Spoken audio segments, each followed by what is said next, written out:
Assalamualaikum warahmatullahi wabarakatuh. Perkenalkan, nama saya Muhammad Rizky Ananda, NPM 22101030100034 dari Prodi Ilmu Politik, MK Politik Islam. Jadi saya akan menjelaskan tentang pemikiran politik neorevivalisme dan fundamentalisme. Baik, sini tentang tokoh pemikiran politik neorevivalisme dan fundamentalis dan jelaskan.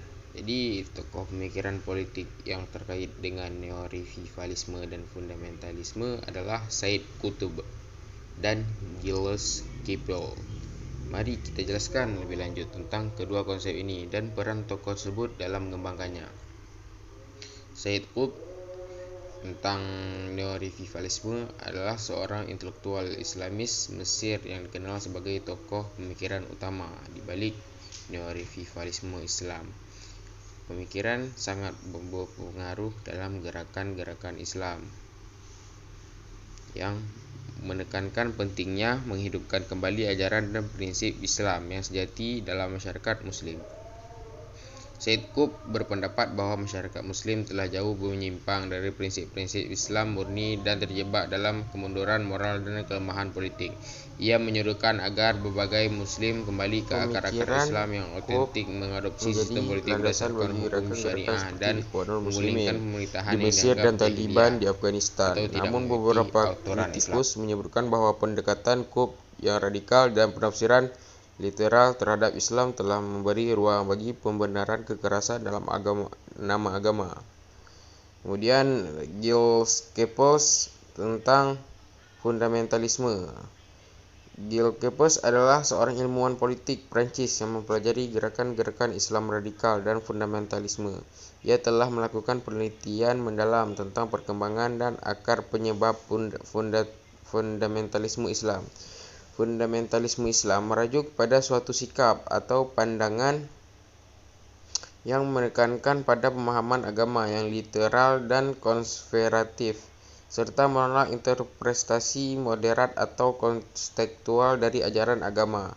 Gerakan fundamentalis seringkali melibatkan kembali tradisi keagamaan yang dianggap otentik dan menentang modernitas atau pengaruh budaya Barat. Gilles Kepel telah mengkaji fundamentalitas dalam Islam, terutama dalam konteks gerakan-gerakan seperti Ikhwanul Muslimin dan kelompok militan di Timur Tengah. Kepel menyoroti faktor-faktor sosial, politik, dan ekonomi berkontribusi pada pertumbuhan dan keberlanjutan gerakan fundamentalisme ini. Ia juga menyelidiki bagaimana perubahan global seperti globalisasi dan konflik politik telah mempengaruhi perkembangan fundamentalisme di dunia Islam. Pentingnya untuk diingat bahwa baik neorevivalisme maupun fundamentalisme memiliki variasi dalam konteks dan pemahaman mereka. Masing-masing memiliki konsekuensi politik dan berbeda dan dapat dilihat dalam berbagai gerakan dan konteks sosial di seluruh dunia. Oke, selanjutnya kita akan menjelaskan historis muncul pemikiran politik dalam neorevivalisme dan fundamentalisme. Pemikiran politik Islam neorevivalisme dan fundamentalisme memiliki sejarah yang kompleks yang berasal dari berbagai faktor historis, sosial, dan politik. Berikut ini adalah penjelasan singkat tentang munculnya kedua aliran pemikiran tersebut. Neorevivalisme. Neorevivalisme adalah gerakan pemikiran politik Islam yang muncul pada akhir abad ke-19 dan awal abad ke-20 ya. Gerakan ini bertujuan untuk membangkitkan kembali nilai-nilai dan ajaran Islam dalam masyarakat yang dianggap terjajah oleh kekuatan Barat. Beberapa faktor yang berkontribusi terhadap munculnya neorevivalisme antara lain adalah kolonialisme, penjajah kolonial oleh negara-negara Eropa di dunia Muslim menyebabkan banyak umat Islam mengalami perasaan kehilangan identitas dan kekuasaan. Gerakan neorevivalisme muncul sebagai respon terhadap dominasi kolonial tersebut dengan tujuan mengembalikannya kejayaan Islam. Modernitas dan sekularisasi. Perkembangan pesat dalam ilmu pengetahuan, teknologi, dan pemikiran sekuler. pada abad ke-19 dan ke-20, menyebabkan ketenagaan antara nilai-nilai Islam tradisional dan perkembangan modern. Neo-revivalisme mencoba mengatasi konflik ini dengan memperkuat identitas dan praktik Islam.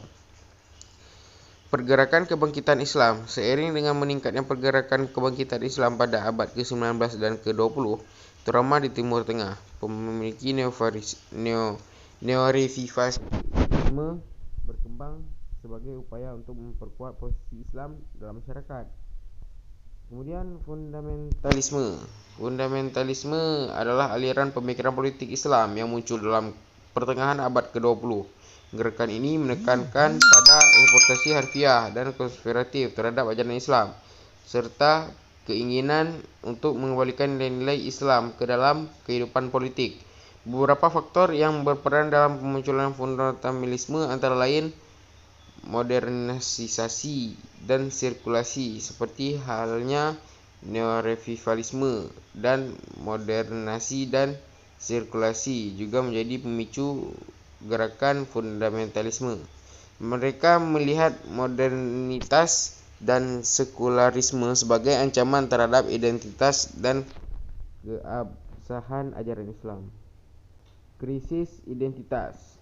Setelah dekolonisasi dan berakhirnya penjajahan kolonial di banyak negara Muslim, munculnya krisis identitas yang disebabkan oleh pembentukan negara-negara modern yang didasari pada prinsip-prinsip sekuler. Fundamentalisme muncul sebagai respon terhadap krisis ini dengan menawarkan Islam sebagai solusi untuk mengatasi ketidakpastian dan kebingungan. Ketidakpuasan terhadap rezim otoriter. Banyak gerakan fundamentalisme muncul sebagai bentuk protes terhadap rezim otoriter dan korupsi politik di negara-negara Muslim. Mereka mengusulkan penerapan Islam sebagai alternatif politik yang lebih adil dan berkeadilan. Selanjutnya, di sini kita akan menjelaskan pokok pemikiran politik Islam, neo-revivalisme dan fundamentalisme. Pemikiran politik Islam yang dikenal sebagai neo-revivalisme dan fundamentalisme adalah dua aliran pemikiran yang berakar dalam pemahaman agama Islam. Meskipun kedua mencoba memiliki nilai-nilai Islam dalam kehidupan politik, mereka memiliki perbedaan dalam pendekatan dan tujuan mereka. Neo-revivalisme adalah aliran pemikiran politik Islam yang berusaha untuk merevitalisasi ajaran-ajaran Islam dalam konteks modern. Neo-revivalisme melihat bahwa kemunduran umat Islam terjadi karena meningkatkan ajaran-ajaran yang murni dan mencoba menggabungkan dengan nilai-nilai Barat. Mereka percaya bahwa pemulihan Islam dapat dicapai melalui pemahaman yang benar terhadap ajaran Islam, mengaplikasikan prinsip-prinsip Islam dalam berbagai aspek kehidupan, dan mengambilkan Islam sebagai landasan moral dan etika dalam masyarakat. Neo-revivalisme juga mendorong partisipasi politik aktif dan pembentukan negara berdasarkan prinsip-prinsip Islam. Kemudian fundamentalisme. Fundamentalisme adalah aliran pemikiran politik yang menekankan pada interpretasi harfiah dan konspiratif terhadap ajaran-ajaran Islam. Para fundamentalis percaya bahwa Islam harus diterapkan secara ketat dalam semua aspek kehidupan, termasuk politik. Mereka menolak pengaruh budaya dan nilai-nilai Barat, serta menginginkan penerapan hukum-hukum syariah secara langsung. Fundamentalitas seringkali memiliki pandangan yang eksklusif dan menolak kompromi dalam hal-hal yang mereka anggap bertentangan dengan ajaran Islam. Mereka cenderung berusaha untuk membangun negara berdasarkan prinsip-prinsip Islam yang ketat dan mengimplementasikan hukum-hukum Islam secara luas. Ada beberapa perbedaan antara neo-revivalisme dan fundamentalisme. Keduanya berbagi tujuan untuk membangkitkan kehidupan Islam yang lebih kuat secara politik dan sosial.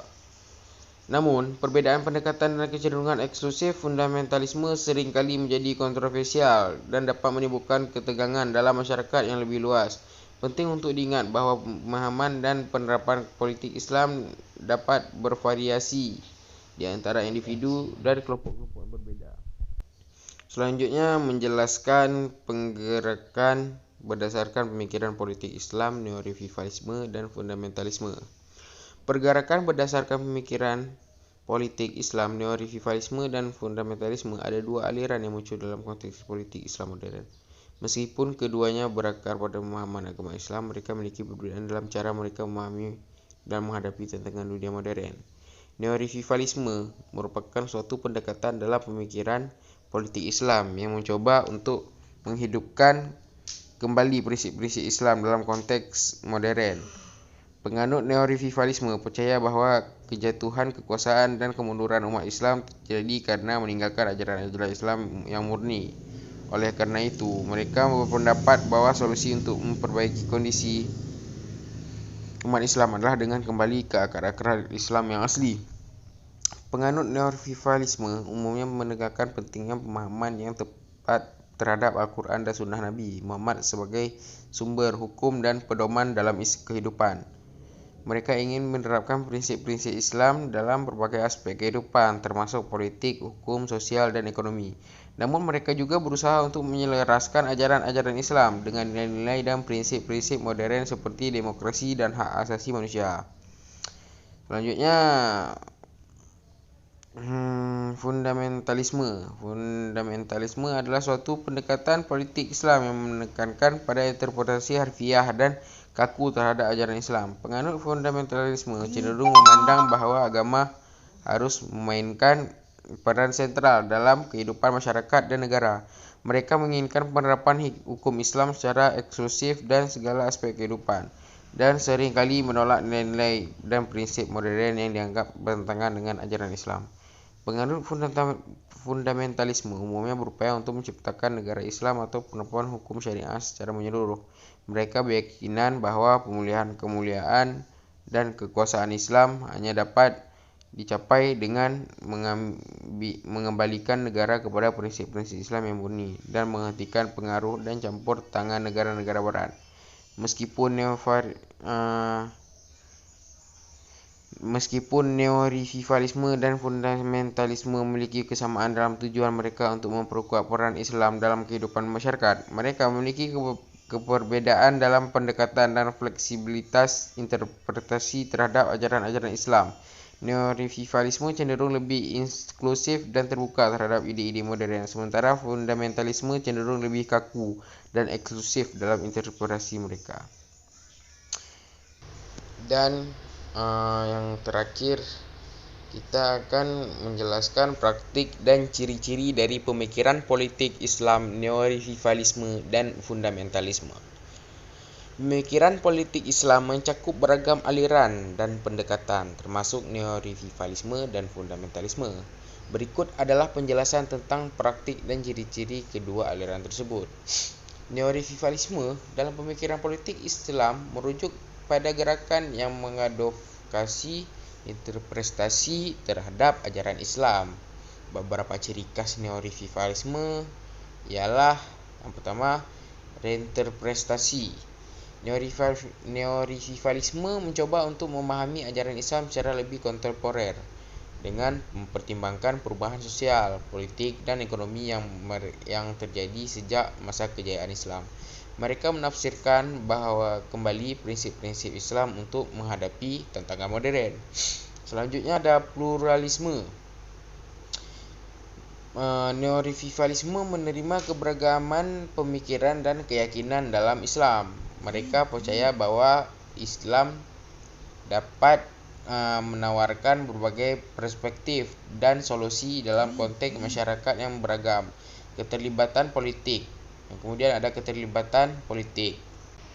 Neorevivalisme seringkali aktif dalam politik dan mengadvokasi partisipasi politik yang lebih luas dari umat Islam. Mereka berupaya untuk membentuk sistem politik yang berlandaskan nilai-nilai Islam yang mereka yakini. Selanjutnya ada pendidikan dan dakwah. Neorevivalisme seringkali menekankan pentingnya pendidikan dan dakwah atau penyebaran ajaran Islam untuk membentuk masyarakat yang lebih sadar dan terdidik secara Islam. Oke, kita masuk ke fundamentalisme. Fundamentalisme dalam konteks pemikiran politik Islam mengacu pada gerakan yang menekankan pada interpretasi harfiah dan literal terhadap ajaran Islam, serta keinginan untuk menerapkan hukum Islam secara ketat dalam semua aspek kehidupan. Beberapa ciri khas fundamentalisme adalah sebagai berikut. Yang pertama itu ada konservatisme sosial. Fundamentalisme cenderung mempertekankan nilai-nilai tradisional yang menentangkan perubahan sosial yang mereka anggap bertentangan dengan ajaran Islam. Mereka memperjuangkan penegakan hukum yang ketat terkait moralitas, keluarga, dan gaya hidup.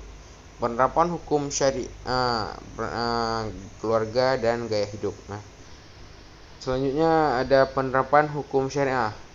Berupaya untuk hukum syariah sebagai hukum utama dalam sistem politik dan hukum negara. Mereka ingin menggantikan atau menggabungkan hukum sekuler dengan hukum Islam. Penolakan terhadap pengaruh Barat. Ada penolakan terhadap pengaruh Barat. Fundamentalisme seringkali menolak pengaruh budaya, politik, dan sosial Barat. Mereka menganggap pengaruh Barat sebagai ancaman terhadap identitas dan nilai-nilai Islam. Kemudian ada pengguna politik sebagai sarana. Ini terlibat dalam politik untuk mencapai tujuan mereka. Mereka dapat menggunakan partai politik atau gerakan sosial untuk memperjuangkan agenda Islam dan mencapai kekuasaan politik. Baik, jadi mungkin hanya ini yang bisa saya sampaikan dari presentasi tugas ujian akhir semester saya. Lebih dan kurang saya mohon maaf bila ada kesalahan. Wabillahi taufiq wal hidayah. Wassalamualaikum warahmatullahi wabarakatuh.